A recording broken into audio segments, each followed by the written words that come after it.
Bienvenue dans le monde fascinant du mystère et du paranormal. Aujourd'hui, nous vous emmenons dans un voyage où la réalité et le surnaturel se rencontrent. Nous allons explorer l'histoire terrifiante de Robert, une simple poupée en apparence, mais qui a semé la terreur pendant plus de 100 ans. De son origine énigmatique en Allemagne, à sa présence maléfique qui hante toujours le musée où elle est conservée, jusqu'à son influence sur certains des films d'horreur les plus célèbres du cinéma, Robert n'est pas juste une légende urbaine, mais une histoire bien réelle qui continue d'effrayer ceux qui la découvrent. Je vous invite à vous installer confortablement et bienvenue dans ce nouvel épisode d'Historia.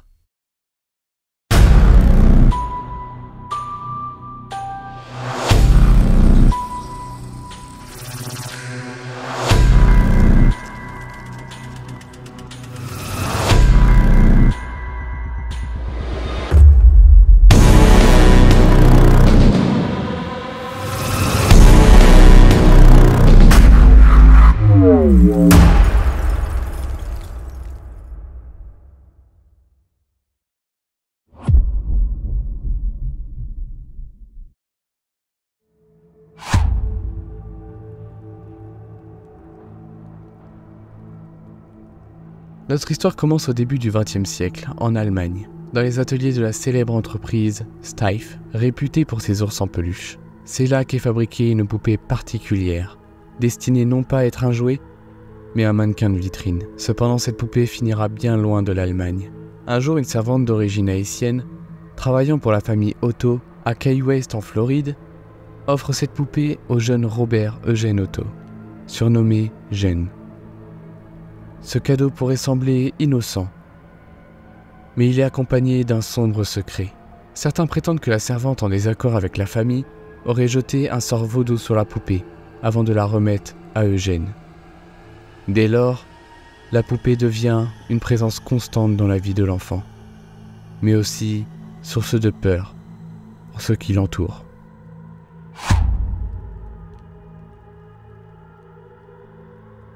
Pour Eugène, Robert n'est pas un simple jouet. Il devient son ami le plus proche, son confident. L'enfant donne même son propre nom à la poupée, l'appelant désormais Robert. Mais ce qui commence comme une relation innocente prend rapidement un tournant étrange.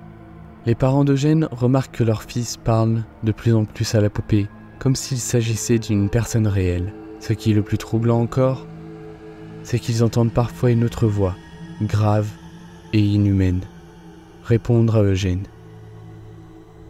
Ils commencent à se demander si cette poupée n'a pas une influence malveillante sur leur fils.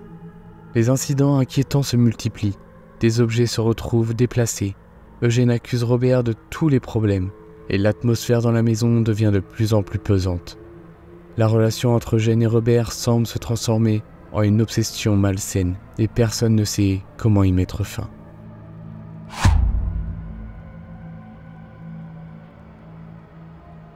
Des années passent, et les événements étranges s'intensifient. Les parents d'Eugène se réveillent souvent au milieu de la nuit, alertés par des bruits de pas lourds et des rires sinistres qui résonnent dans les couloirs.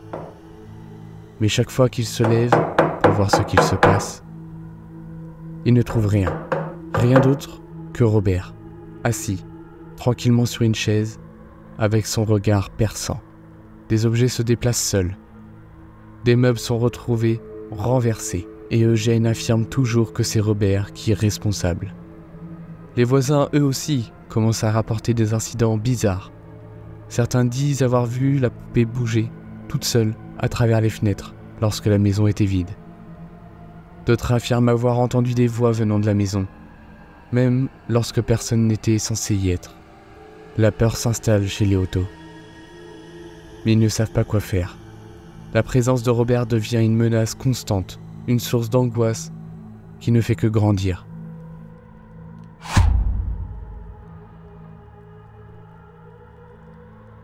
Finalement, après des années de frayeur, les parents d'Eugène décident de mettre un terme à l'influence de Robert. Ils montent la poupée au grenier et l'enferment dans un coffre solide. Mais même là-haut, Robert ne semble pas inactif. Eugène, maintenant adulte, revient souvent dans la maison familiale et passe de longues heures dans le grenier, seul avec la poupée. Son obsession pour Robert ne faiblit pas avec le temps. Sa femme, qui ressent également la malveillance émanant de la poupée, le supplie de s'en débarrasser. Mais Eugène refuse catégoriquement. Il installe même la poupée dans une pièce spéciale, comme s'il souhaitait renouer avec cette relation étrange qu'il avait étant enfant. Au fil des années, l'état mental d'Eugène se détériore et il passe ses derniers jours dans la maison, sous l'influence de Robert. La mort d'Eugène en 1974 met fin à une vie marquée par cette obsession. Mais l'histoire de Robert ne s'arrête pas là.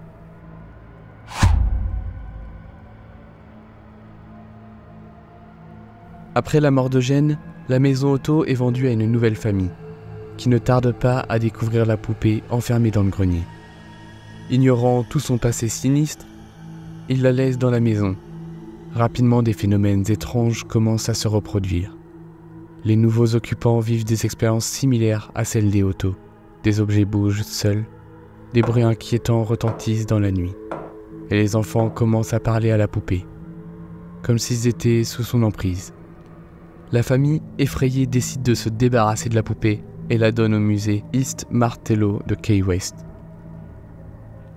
Là-bas, Robert devient une attraction majeure, mais sa réputation de poupée maudite ne disparaît pas. Les visiteurs qui osent le photographier sans demander la permission subissent souvent des accidents étranges ou des coups du sort. Chaque année, le musée reçoit des centaines de lettres d'excuses de personnes qui croient avoir été maudites par Robert.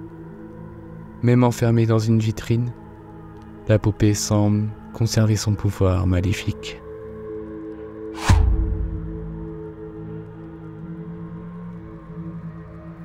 L'histoire de Robert n'a pas seulement marqué les habitants de Key West, elle a également inspiré le monde du cinéma, en devenant la source d'inspiration de plusieurs films d'horreur cultes, parmi eux la terrifiante poupée Chucky, ainsi que Annabelle, qui raconte l'histoire d'une autre poupée hantée.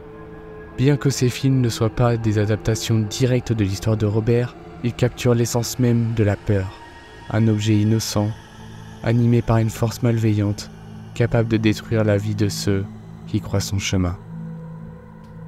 Les scénaristes des films se sont inspirés des légendes comme celle de Robert, pour créer des personnages et des histoires qui continuent de terrifier le public à travers le monde.